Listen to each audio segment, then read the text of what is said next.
আপনারা জানেন কি ফুলকপি এসছে ব্রিটিশদের হাত ধরে আর ক্যাপসিকাম এসেছে পর্তুগিজদের মাধ্যমে। দুটোই এখন বাঙালির রান্নাঘরের প্রিয় উপাদান।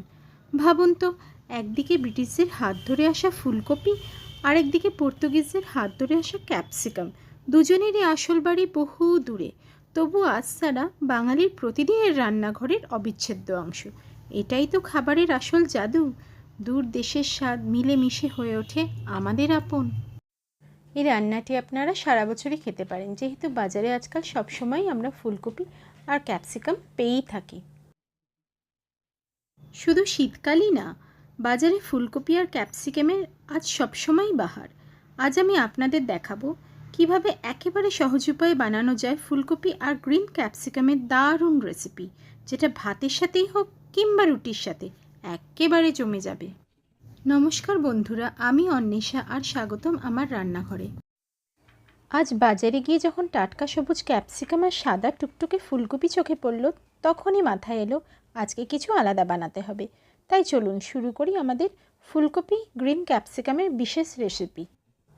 প্যানে প্রথমে আমি 2 থেকে 3 চামচ সর্ষের তেল দিলাম এবং তেলটি ভালো করে গরম হয়ে গেলে আমি সেখানে 1 চামচ জিরে ফোড়ন দিয়ে দিলাম।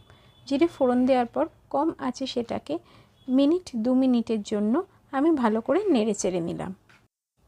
জিরেটা ভালো মতো ভাজা হয়ে গেলে আমি সেখানে 4 থেকে 5 কোয়া রসুন কুচি দিয়ে দিলাম এবং রসুন কুচির সাথে গোটা জিরেটা আবার ভালো করে ভেজে নিলাম।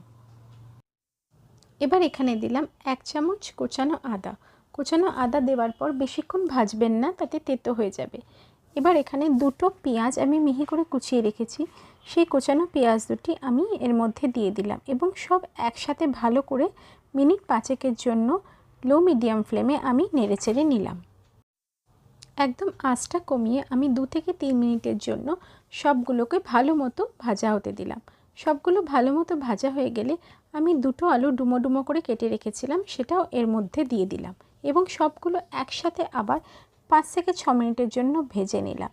ভেজে আমি কেটে রাখা একটা ফুলকপি সেটা এর মধ্যে দিয়ে দিলাম, দিয়ে আবার সবগুলো একসাথে ভাজতে শুরু করলাম।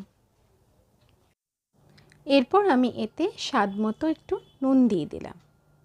স্বাদমতো নুন দেওয়ার পর সব কিছু একসাথে মিশিয়ে নিলাম।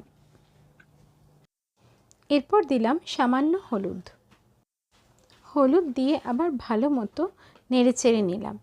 নেড়েচেড়ে নিয়ে আমি খুব সামান্য কাশ্মীরি লঙ্কা এখানে দিয়ে দিলাম।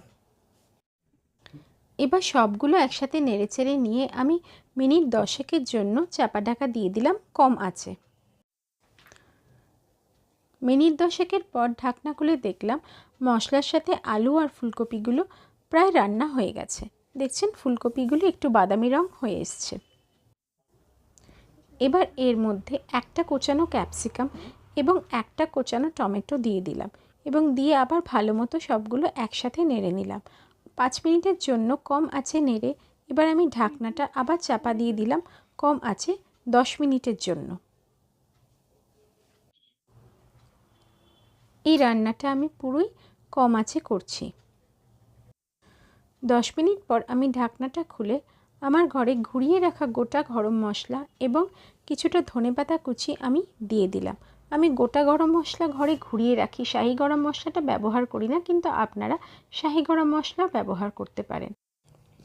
সবশেষে আমি দিলাম 2টো চেরা কাঁচা লঙ্কার গন্ধ দেখবেন যে কোনো তরকারিতে একটা অদ্ভুত গন্ধ ছড়ায়, আর কাঁচা লঙ্কাটা আমি শেষে দেওয়াই পছন্দ করি। আমার ফুলকপি ক্যাপসিকামের তরকারি রেডি হয়ে গেছে। এটা আপনারা ভাত বা রুটি যে কোনো কিছুর সাথে আপনারা খেতে পারেন।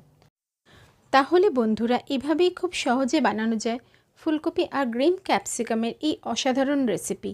আপনাদের ভালো লাগলে লাইক দিন, চ্যানেলটা সাবস্ক্রাইব করুন আর পাশে থাকুন আরও নতুন রেসিপির গল্পে।